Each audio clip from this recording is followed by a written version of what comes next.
Uzkurullah hatta yaqulul munafiqun muraun. Sebut-sebutlah Allah, zikir-zikirlah kamu banyak-banyak sampai orang munafik tuduh kamu gila. Jalan zikir itu sebanyak titik di dalam diri kita. Ya, banyak sekali itu. Namun yang diajarkan tuan-tuan guru kita, para mursyid, para wakil talqin, itu yang boleh diajarkan aja. Karena kalau dikasih titik yang lain, bisa gawat. Ini zikir kayak tadi aja udah sebut gila sama orangnya. Wih, gila. Mana sanggup jin masuk ke orang zikir barusan. Kalau setan bisa, jin nggak sanggup. Kalau jin masuk kebakar deh. Aneh saksinya. Ya, tapi kalau setan bisa masuk. Tapi setan yang dulu mereka ikut berzikir dengan iblis. Iblis itu ahli zikir, Pak. Makanya tadi saya minta Ustadz Kamil Falah sholawat dulu. Ya. Sholawat dulu. Karena perbedaan antara zikir wali Allah dengan wali setan satu aja. Ada sholawatnya apa enggak? Ya. Ada sholawatnya apa? Enggak. Kenapa mesti ada sholawat? Karena orang bisa zikir cuma karena yang disebut namanya dalam sholawat itu. Siapa nama yang disebutkan dalam sholawat? Allahumma sholli ala Sayyidina. Karena ada yang bernama Muhammad. Nah itu dia. Maka kita kenal dengan Sang Ahad. Jadi ulama-ulama yang saklek itu mereka lupa dengan esensi zikir. Ya ayyuhallazina amanu zkurullaha zikran katsira. Wahai orang beriman, zikirlah sebanyak-banyaknya. Namun karena kita ini otak suka ngitung, mesti dikasih batas. Maka oleh Pak Haji Maman dikasihlah zikir 5.000, ya enggak? 11.000, 70.000, tahlil, khatam tahlil 70.000, zikir ataqah. Masih itu pakai? Masih ada nih kawan-kawan ngamalin tuh. Ya alhamdulillah. Nah, itu yang punya ilmu-ilmu jelek dulu rontok tuh pakai itu tuh. Rontokin aja, jadi nggak usah dimandi-mandiin, zikirin aja tuh. 70.000 la ilaha illallah. Nggak usah belajar aneh-aneh Pak, zikir aja 70.000 kali 7. Nggak perlu, mau ilmu debus antum nggak perlu deh. Ilmu sihir nggak perlu dah, ilmu pelet nggak perlu. Cuma kan yakin kurang. Kalau kiai-kiai tarekat itu mereka nggak sibuk dengan ilmu kanuragan, ilmu kesaktian. Mereka sibuk dengan yang maha sakti. Makanya orang-orang tarekat nggak mempertunjukkan kesaktian. Nggak ada namanya pertunjukan debus dalam tarekat. Kecuali tarekat debus, tapi tarekat azkar nggak ada. Turunan dari tarekat zikir, jadi seni, ada seni tari, ada seni debus, itu bisa. Tapi ujung dari debus, apa ujung dari debus?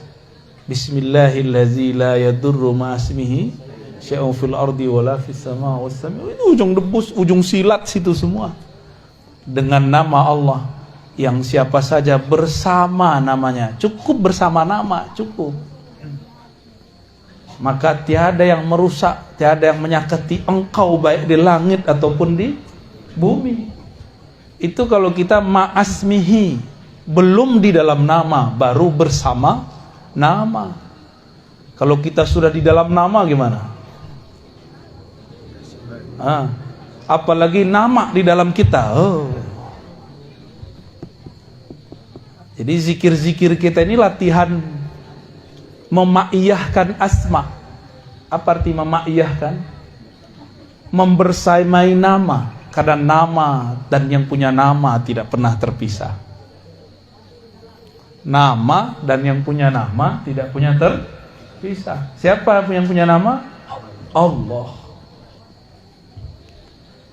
Dan yang punya nama itu dekatnya dengan kita, lebih dekat dari urat nadi, lebih dekat dari jantung kita sendiri, lebih dekat dari diri kita merasa dekat. Cuma kita kan nggak merasa deket, jadi lucu, ya. Cukup kepalanya ke bawah.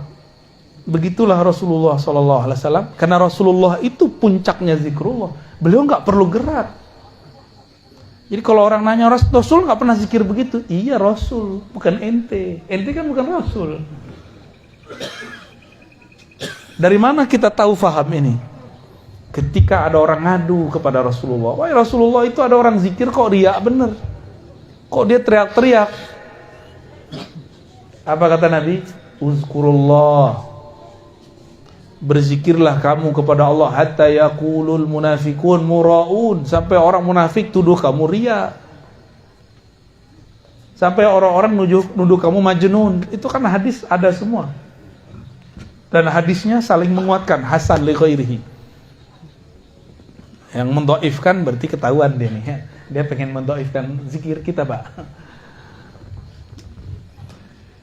Bapak Ibu yang melakukan Allah, di saat orang-orang berzikir la ilaha illallah, di saat itu jika lisannya bersamaan dengan jiwanya, di satu makom nih, lisannya sama dengan jiwanya, jiwa lain dengan kolbu, jiwa itu nafs, jiwanya bisa dikendaliin, maka jiwanya langsung menjadi mutmain.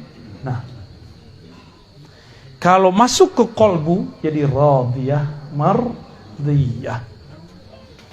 Kalau orang zikir la ilaha illallah dengan kolbunya, dengan jiwanya, apa yang hasil pada dirinya, itulah yang disebut di dalam hadis qudsi, la ilaha illallahu hisni. La ilaha illallah itu benteng aku, bentengnya Allah.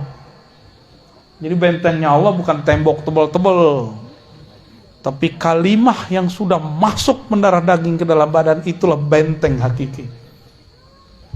Jadi apa yang terjadi pada diri manusia saat dia baca la ilaha illallah? Dia sedang membangun benteng ilahiyah, al-hisn al-ilahi, benteng-benteng keilahian. Kalau udah begitu, udah dapat zikrullah, kok masih belajar zikir khadam? Kok masih doyan sama rajah-rajah? Itu aneh. Udah dapat afdoluz zikri, masih cari yang tidak afdol. Itu orang blow on atau orang on? Ya? Sama aja ya. Afdoluz zikri la ilaha illallah. La ilaha illallah hisni, la ilaha itu paling tinggi, disebut bentengnya Allah. Terus antum masih cari jimat. Masih cari jimat. Ya. Itu jimat masuk sini ngikut dia. Tulisan raja antum kan nama Allah. Itu nama Allah ngikut la ilaha illallah dia. Masuk ke sini gak bekerja dia. Kan berzikir. Gak kerja dia di sini. Cobain aja, cobain masing-masing, nggak akan bekerja. Kita ini kan ngikut kata orang nih rajah berkah, kata orang, repot, ya. Udah dapat kerjaan, betapa bodohnya manusia, udah dapat zikir paling afdol, masih ngambil penjagaan diri yang nggak afdol. Ini kalau digabung nih dua hadis ini, afdhalul zikri la ilaha illallah, zikir paling tinggi la ilaha illallah, la ilaha illallah adalah hisni, adalah bentengku. Kalau digabung gimana? Benteng terkuat itu la ilaha illallah. Cuma ya rutin. Yang rutin. Kok kerja bisa rutin? Kenapa kita mau rutin kerja, Pak? Karena pengen dapat gaji kan? Bener? Kenapa nih bapak-bapak ini mau rajin kerja di sawah, di ladang, dagang, di kantor, guru? Kenapa? Karena pengen dapat hasil. Ini hasilnya udah Allah kasih duluan. Masih kurang yakin? Jangan-jangan memang kita kurang yakin kepada Allah Subhanahu wa ta'ala. Itu Nabi Sulaiman mau terbang zikirnya bismillah doang, Pak. Percaya nggak? Jadi Nabi Sulaiman cukup dengan bismillah terbang. Kita udah bui-bui baca la ilaha illallah nggak terbang-terbang ya. Emang mau terbang? Kurang keren Pak, terbang pakai bismillah. Yang keren itu pencet-pencet aja pakai tangan. Nah, dapat tiket terbang.